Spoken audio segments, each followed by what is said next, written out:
শুভ সকাল বন্ধুরা, আশা করি তোমরা সবাই খুব ভালো আছো। তো আমরাও ভালো আছি। তো বন্ধুরা, এখন বাজে সকাল 8টা। তো এখান থেকে আমি আমার ভিডিওটা স্টার্ট করছি। তো তোমরা সাথে থাকো আর দেখতে থাকো। আমি আজকে সারাদিন কি কি কাজ করব তোমাদের সাথে সবই শেয়ার করব। তো এখানে সকালবেলা ঘুম থেকে উঠে বাসিঘর ঝাড় ফাড় দিয়ে চলে এসেছি রান্নায় ফ্রেশ হয়ে। তো আজকে আর এক্সারসাইজ করা হয়নি, তো রান্না করতে চলে এসেছি। তো রান্নাতে বসিয়ে দিয়েছি ভাত আর ওদের জন্য চা।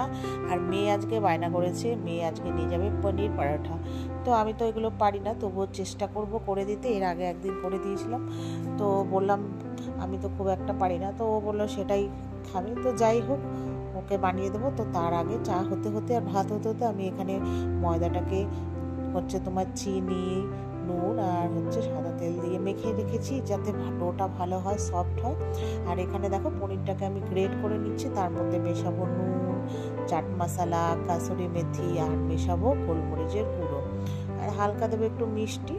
তো এগুলো সব রেডি করে রাখছি। তো ওদেরকে চা করে দিলাম, হাজবেন্ড আর মেয়েকে। আমি তো চা খাবো না, তো আমি অ্যাফ্রেশ খেয়েছি। আর ওখানে ভাত খেয়েছি বলতে আমি অ্যাফ্রেশটা বানিয়ে রেখেছি, ঠান্ডা হলে আমি খাবো। অতিরিক্ত গরম হয়ে গেছে জলটা। তো যে দেখো ওখানে মোটামুটি আমার রান্না ডান। আর এখানে এবার পনির পরোটা করব। তো তোমাদের পুরো ভিডিওটা দেখাতে পারছি না, আমি ক্যামেরাটা সেট করতে পারিনি ভালো করে। তো আর হাজবেন্ড গেছিলো বাজার থেকে এনেছে চিংড়ি মাছ আজকেও। তো বলেছিলাম একটু যে চিংড়ি মাছের মাখা খাবো, তো আর বানালাম না, পরে অন্য আরেকদিন করব।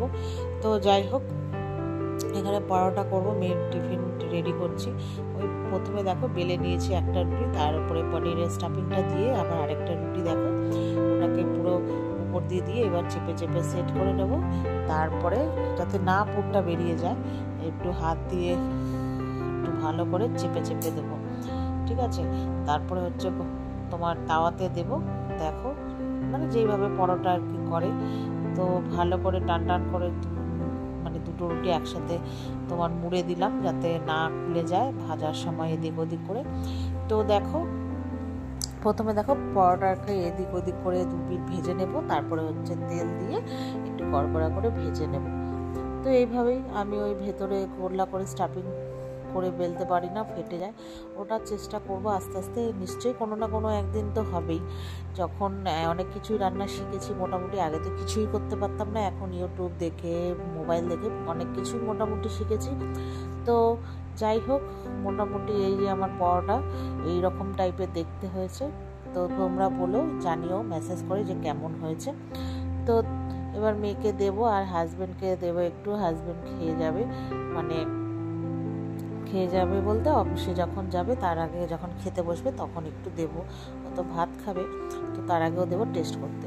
তো আমি এখানে প্রচণ্ড জোরে অ্যাফ্রেশটা তাড়াহুড়ো করে খেয়ে নিচ্ছি। কেন বলো তো বন্ধুরা, আমি প্রচণ্ডই হাঁপিয়ে গেছি, তোমরা আমার মুখ টুক দেখলেই বুঝতে পারবে। তো যাই হোক, এই সকাল যতক্ষণ শুয়ে থাকবো ততক্ষণই, তারপরে ওঠার পরে আমার মাথায় যে কি হয় আমি জানি। এদিকে হাজব্যান্ড মেয়ে দুজনেই 9:30টার সময় বেরোবে। তো আমি পুরো রীতিমতো পাগল হয়ে যাই। মেয়ের একরকম খাবার, হাজব্যান্ডের একরকম খাবার, নিজে যে ফ্রেশ হয়ে যে একটু বসবো বা তা তো চা খাবো বা ফ্রেশ খাওয়ার সময় যে একটু বসবো, সেটারও উপায় নেই। তো ওরা চলে গেলে তারপরে আমার অত টেনশন থাকে না, ওদের দুজনের জন্য আমার প্রচুর টেনশন। তো যাই হোক, এখানে দেখো খেয়ে দিয়ে ওরা সবাই টিফিন গুছিয়ে দিয়েছি, খাওয়া দাওয়া করে ওরা চলে গেছে। এবার আমি ঘরের যে রেগুলার বেসিক কাজ সব ডাস্টিং করা ওগুলো হয়ে গেছে। এবার 2 ঘরের বিছানা ঝেড়ে নিয়েছি, 2 ঘর পুরো মোছামুছি করে নিয়েছি। এবার করে ও ঘর ঝাড় দিয়ে চলে এসছে, এবার এই ঘরটা ঝাড় দিচ্ছি। তারপরে ঝাড় দেবো এবার দিয়ে। আর আমার ঘরে কি বলতো, নোংরা তো ঠিক আছে, নোংরা বলতে সেরকম তো নোংরা হয়ই না, হয় বলতে ভীষণ চুল ওঠে। আমার তো চুল উঠে পুরো টাক হয়ে যাচ্ছে। কেন এত চুল উঠছে জানি না। তো মেয়েরও চুল বড়, আমারও চুল, এবার ওই জন্য দুজনেরই প্রচুর চুল উঠছে। আর ওই জন্য ঝাড় দিতে গেলে একবারের জায়গায় 10 বার ঝাড় দিতে হচ্ছে, 10 বার করে ওই জায়গা মুছতে হচ্ছে, টানতে হচ্ছে, চুল আসছে না। আর লাঠি দিয়ে ঘর মুছলে যেমন সুবিধা তেমন অসুবিধা হয়, যেমন চুল ঢুলগুলো সহজে টানলে আসে না। তো তারপরে দেখো ঘর ফর ঝাড় দিয়ে এবার চলে এসেছি মুছতে।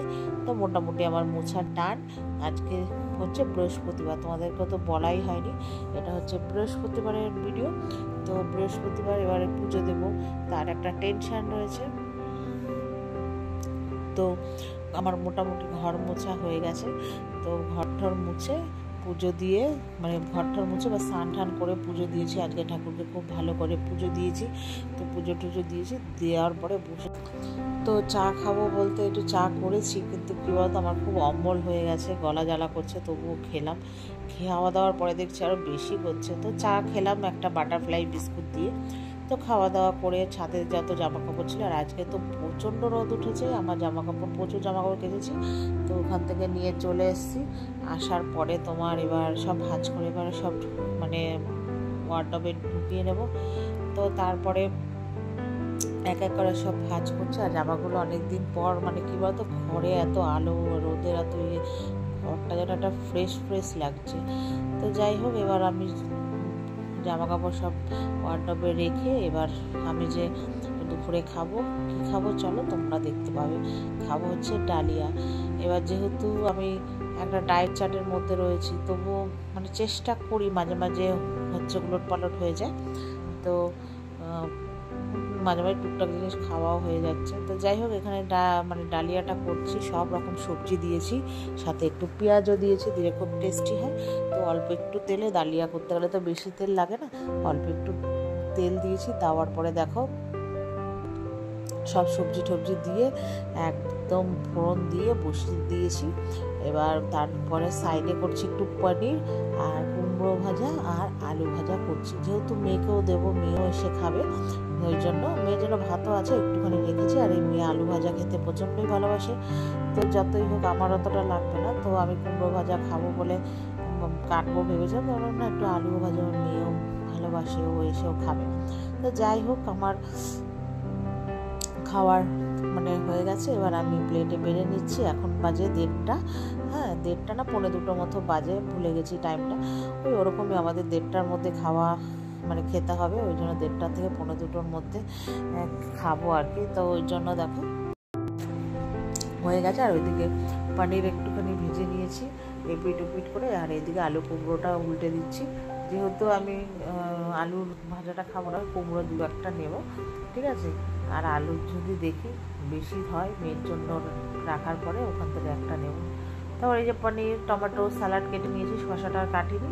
আর তারপরে একটা আলু পাতলা দেখে কড়কড়া করে ভেজেছি আমার জন্য, আর কুমড়ো ভাজা নিয়েছি। তো খাবো তার আগে আমার যে প্রেশারের ওষুধটা খেয়ে নিলাম, মানে ভুলেই যাই, এত ব্যস্ত আমি, এত সংসারে কাজ করি, এমন ভাব করছি মনে হচ্ছে মানে এত কাজ, আমার কেউ কাজ করে না আমার মতো, ওই জন্য ওষুধ খেতে ভুলে যাই। এবার কী বলতো, ওষুধের মধ্যে আবার এতটাই অ্যালার্জি, ওই জন্য খাওয়ারটাও ঠিক মতো হয় না, তো ভাত খাওয়ার আগে মনে পড়ে। তো যাই হোক, খেয়ে দিয়ে এবার আমি ডালিয়াটা খেয়ে নিলাম। ডালিয়াটা তো খুব টেস্টি, আমার রিয়াকশান দেখেই বুঝে গেছো। আর গরম গরম তো সব জিনিসই ভালো লাগে। তো তারপর খাওয়া দাওয়া করে আর কোনো ভিডিও করিনি। তারপরে মেয়েকে স্কুল থেকে এনেছি, এবার এনে হচ্ছে যাব মার বাড়ি যাবো। তার দুটো কারণ, একটা হচ্ছে মেয়ের স্কুল ব্যাগটা নিয়ে গেছিলো, রাস্তাতেই মানে স্কুল ব্যাগের বেলটা ছিঁড়ে গেছে, ওটা ঠিক করতে দেবো। আর তার সাথে মার বাড়িতে আজকে হচ্ছে রান্না করব চিলি পনির, ওই জন্য যাচ্ছি। আর মেয়েকে ওইখানেই পড়াতে আসবে ভাই।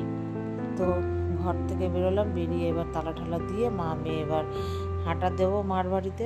তার আগে ব্যাগের দোকানে যাব, ব্যাগ দিয়ে তারপরে হচ্ছে মার বাড়িতে যাব। তো চলো তোমরাও আমাদের সাথে আমার মার বাড়ি। তো আমি আর মেয়ে বেরিয়ে গেছি। তো দেখো এবার ব্যাগের দোকানে দিয়ে মার বাড়ি চলে এসেছি অনেকক্ষণ। তারপরে এসে মেয়েকে পড়াতেও চলে এসছে ভাই, মানে 7:15-তে। তারপরে আসার পরে ও এখানে আসলে অনেক রকম বায়না থাকে, তো ওর নাকি মোগলাই খেতে ইচ্ছা করছে। তো জেঠিকে বললো যেটি মোগলাই খাওয়াবে, তো মা বললো নিয়ে আয়। তো আমি একটা তার আগে পকোড়া নিয়ে এসেছিলাম আর মোগলাই নিয়ে এসেছিলাম, একটাই মোগলাই এনেছি সবাই আর কি খাবো। তা আগে ওকে দিয়ে দিচ্ছি, ওর খিদে পেয়েছে, যেহেতু স্কুল থেকে এসছে, স্কুল থেকে বাড়ি হয়ে এসছে, যেহেতু বলেছি আজকে মার বাড়িতে পড়াতে আসবো। তো যাই হোক, ওখানে ওকে এবার রেডি করে নিয়েছি, এবার ওকে দেবো। এই যে আমার ছোটো ভাই উঠে গেছে ঘুম থেকে, তো এই যে এবার ওকে দেবো। তার সাথে মা বললো সোনুকেও দিয়ে দে, মানে আমার মেয়েকে, ও খেয়ে নিক। তারপরে ওদেরকে দেওয়ার পরে আমি আর মা দুজনে মিলে এবার ভাগ করে খাবো।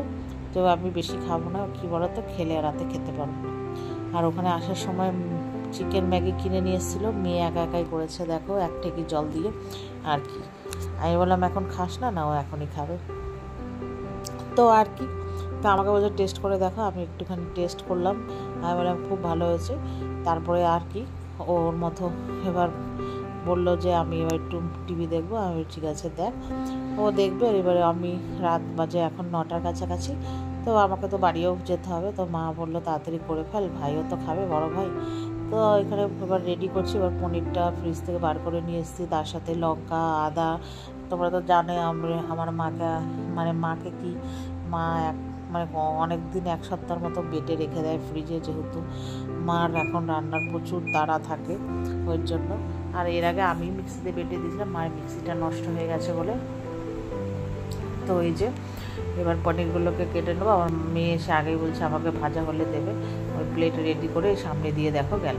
তো যাই হোক, পনিরগুলোকে সুন্দর করে একটুখানি স্কোয়ার করে কাটতে গেছিলাম, কিন্তু কী বলতো, একটা তেরা হচ্ছে, একটা হচ্ছে না, এই টাইপের, ওই অষ্টলম্বা হলে যা হয়। তো যাই হোক, পনিরগুলো কাটবো, কেটে শুধু জাস্ট নুন আর কর্নফ্লাওয়ার দিয়ে হচ্ছে তোমার হালকা করে মেখে এবার ভেজে নেব যেহেতু। তো এবার দেখো বন্ধুরা, এবার পনিরগুলো এবার ভালো করে ভেজে নেব। খুব একটা ভালো করে বলতে কড়কড়া করবো না, মোটামুটি একটু লালচে হবে, এপিট নামিয়ে ফেলবো। আর আমার মা না চিলি পনিরটা খেতেই বেশি ভালোবাসে, যেহেতু টক মিষ্টি ঝাল হয়। তো আমি সাধারণভাবেই রান্না করি আর কি। তারপর ওগুলো হয়ে গেছে পরে এবার একটু তেল দিয়ে এবার পেঁয়াজ, লঙ্কা, টমেটো সব একসাথে বেটে ভেজে নেব। নেওয়ার পরে তারপর লঙ্কা যা যা দেয়, সস ফস দিয়ে, আদা রসুন বাটা দিয়ে, পনির দিয়ে নামিয়ে ফেলবো। তো চলো বন্ধুরা, এই পর্যন্ত। ভালো লাগলে লাইক